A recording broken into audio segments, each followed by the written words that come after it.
El Señor esté con ustedes. Evangelio de nuestro Señor Jesucristo según San Juan. Se acercaba la Pascua de los judíos. Jesús subió a Jerusalén y encontró en el templo a los vendedores de bueyes, ovejas y palomas y a los cambistas sentados delante de sus mesas. Hizo un látigo de cuerdas y los echó a todos del templo junto con sus ovejas y sus bueyes.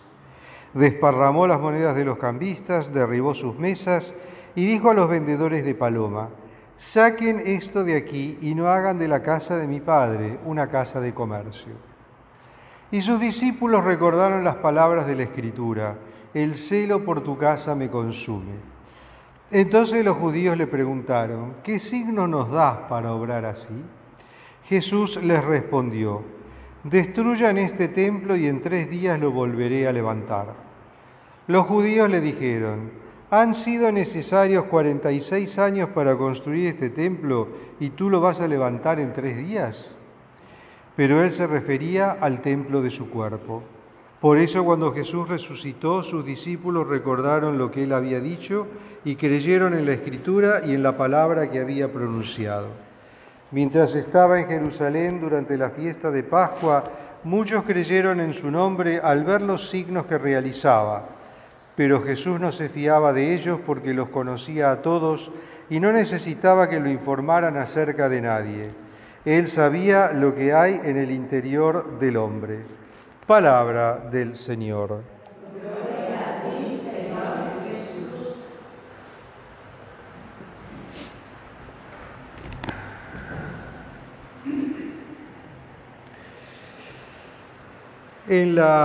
En el esquema del Evangelio de Juan, después del milagro de Caná de Galilea, tenemos este relato, el relato de la purificación del templo, de la expulsión de los mercaderes, etcétera, etcétera. Un gesto que nos presenta realmente a un Jesús, en cierto modo, hasta autoritario y violento, ¿no? Pero que es una imagen que a lo mejor nos desconcierta un poco. Pero todo tiene que ver con todo tiene su lógica. En realidad el Señor lo que está desplegando acá es lo que los autores en el Antiguo Testamento, por ejemplo en el libro de los Macabeos, hablan de la santa ira. El Señor se enoja porque el templo, la casa de Dios, el gran templo de Jerusalén, está siendo usado de una manera que es inapropiada. Entonces reacciona muy fuerte. Pero para poder entender un poquito mejor esta actitud del Señor, tenemos que hacer un pequeño paréntesis histórico, como siempre. ¿Qué pasaba? El templo de Jerusalén que mandó construir Herodes allá más o menos por el año 20 a.C., era una construcción enorme. Lo primero que se construyó fue el santuario, por supuesto, que era el lugar donde solamente pueden entrar los sacerdotes y los levitas. Y hay dentro del santuario hay un lugar mucho más especial que es el llamado el Santo de los Santos, que es donde solo puede entrar el sumo sacerdote y entra una vez al año. Ese templo de Jerusalén tenía varios atrios. El atrio de los israelitas, que era el atrio donde entraba el pueblo de Israel, el atrio de las mujeres, el atrio de los sacerdotes, y luego, por supuesto, el santuario. Pero afuera de todo, tenía otro atrio, que era el llamado el atrio de los gentiles, que era un atrio donde prácticamente podía deambular todo el mundo.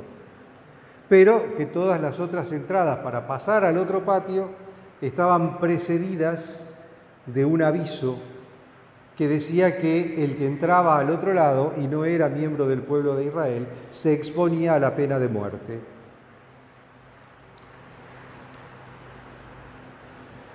En ese atrio de los gentiles, ese atrio que más o menos podía usar todo el mundo, Era el lugar donde, en una fiesta multitudinaria como era la Pascua, se ubicaban aquellos, evidentemente con autorización del Sanedrín, que ofrecían a los peregrinos los elementos que se necesitaban para el sacrificio pascual.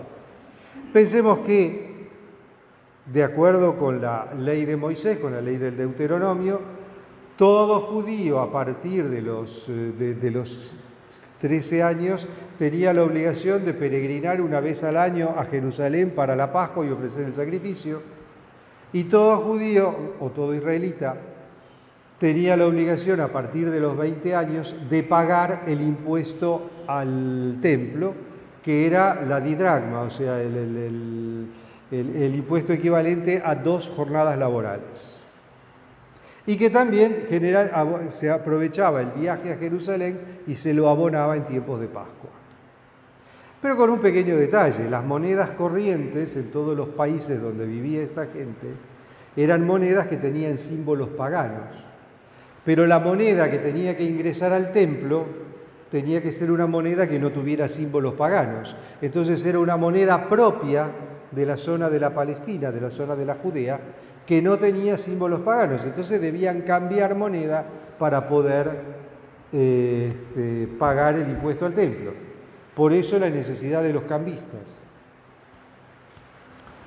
También había gente que venía de muy lejos. No se iban a venir de muy lejos trayendo una oveja para ofrecer de sacrificio en el templo. Era mucho más práctico ir y comprarla ahí, o ofrecer las palomas, o lo que sea que tuvieran que ofrecer según el esquema que ya estaba establecido en la ley de Moisés. Entonces, esa presencia, en cierto modo y entre comillas, era necesaria. Podrían haberse ubicado en otro lugar, obviamente, pero no es que fuera algo del todo ilógico que los vendedores de animales para el sacrificio o los cambistas de moneda estuvieran ahí, porque en definitiva la gente se servía de ellos para luego servir en el templo, o sea, ofrecer el sacrificio u ofrecer el impuesto, la didracma o estáter, medio estáter. Entonces, no es que fuera del todo ilógico. Sin embargo, evidentemente, el templo, y el gran templo, el templo con mayúsculas, que era el templo de Jerusalén, que era la casa de Dios por excelencia, el único lugar donde el pueblo de Israel podía ofrecer culto a Dios, fuera invadida por esta caterva de comerciantes, de cambistas y con todo lo que eso implica, fuera convertido en un mercado o en una feria. Y sabemos que donde hay mercados y hay ferias también hay corrupción, porque la corrupción, ojo, no es un invento argentino, ¿eh? Nosotros a lo mejor la hemos perfeccionado, pero la corrupción existió siempre, desde que el mundo es mundo y desde que Adán pecó. Entonces, fíjense que ese lugar no era el apropiado.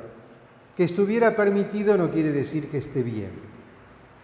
Tenemos muchas cosas en nuestra sociedad que están permitidas, pero que no están bien. Tenemos muchas cosas que son legales, pero que son abiertamente contrarias a la razón humana, que son abiertamente contrarias a la ley de Dios, que son abiertamente contrarias a la lógica y al plan de Dios y al plan de la creación. Pero sin embargo son legales. Entonces, que esté permitido no significa que esté bien. Y ante esto el Señor da un doble mensaje, no porque tenga 2 puntas, sino porque tiene 2 aspectos el mensaje que da el Señor. Es decir, digamos, da 2 mensajes. No digamos doble mensaje porque puede sonar mal. El Señor da 2 mensajes. Por empezar, el templo, la casa de Dios, tiene que ser inviolable. La casa de Dios debe ser defendida a toda costa. Primer mensaje. Segundo mensaje, Él está mostrando que a partir de este momento existe otro templo más importante que el templo de Jerusalén, que es el templo de Dios viviente, que es Él, nuestro Señor Jesucristo, el templo de Dios viviente. Por eso dice, destruyan este templo y en 3 días lo reconstruiré. Entonces, claro, ahí entra la lógica, porque no entendieron lo que él estaba diciendo. Entra la lógica humana.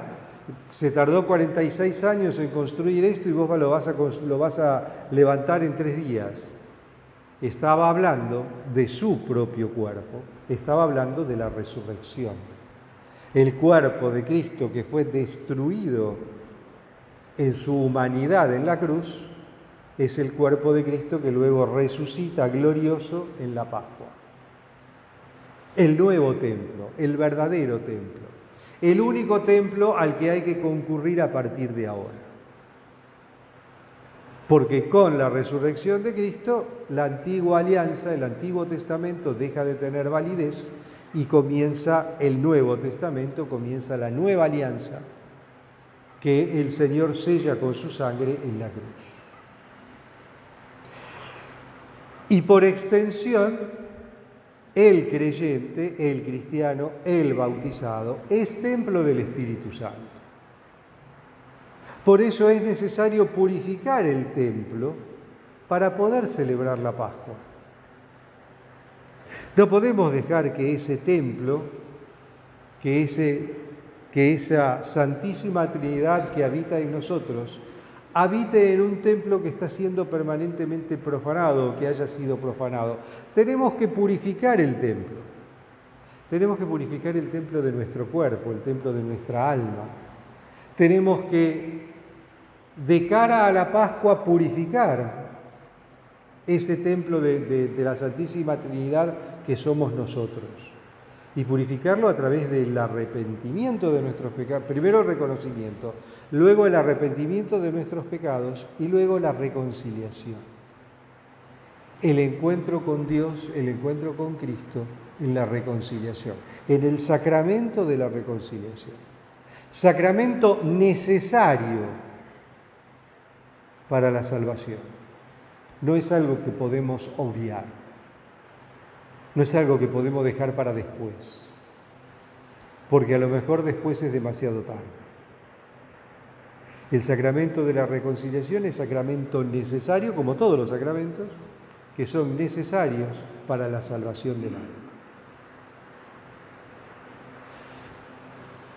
Evidentemente, necesitamos acercarnos al sacramento de la reconciliación, para acercarnos al sacramento de la reconciliación, necesitamos reconocer nuestros pecados y para reconocer nuestros pecados tenemos que empezar por reconocernos pecadores. Si no nos reconocemos pecadores o si pensamos que no tenemos pecado, entonces estamos pecando de soberbia y estamos encima tratando a Dios de mentiroso, porque el mismo Señor dice que todos somos pecadores. Entonces tenemos que reconocernos pecadores, reconocer nuestros pecados, pedir perdón a Dios y así, purificado nuestro templo interior, poder prepararnos para celebrar la Pascua.